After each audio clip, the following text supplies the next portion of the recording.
Vijest u zadnji tren. Hajduk Split upravo je osigurao nevjerojatno pojačanje za momčad. Pripremite se za tu veliku novost koja će uzburkati teren. Ali pričekajte, prije svega morate se pretplatiti na naš kanal kako biste bili u tijeku sa svim detaljima i pratili ovo važno pojačanje.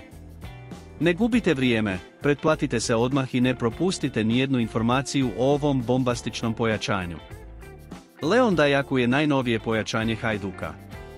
Talentirani 22-godišnji napadač potpisao je ugovor s klubom do ljeta 2027. godine i već ima broj 22 na dresu. Radi se o igraču koji je prošao potpunu nogometnu obuku u renomiranim akademijama VfB Stuttgarta i FC Bayerna.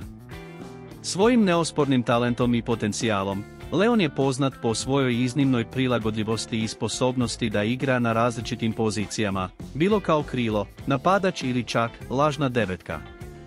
Zbog tih karakteristika, on se uklapa u različite taktičke sustave. Osim toga, on je iznimno natjecateljski nastrojen, energičan i brz igrač, sposoban za igru visokog intenziteta. Sviđa li vam se videozapis? Ostavite svoj like kako ne biste propustili sljedeće vijesti iz prve ruke.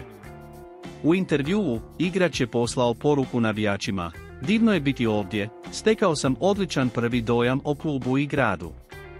Mladi sam igrač pun energije, strastven za nogometom i igranjem u velikim klubovima. Poznajem mnogo prijatelja u Hrvatskoj, puno znam o Hajduku i njegovim navijačima te sam vrlo sretan što sam ovdje. Već poznajem Esahitija, koji dolazi iz moje zemlje, kao i Livaju, koji je igrao za hrvatsku reprezentaciju.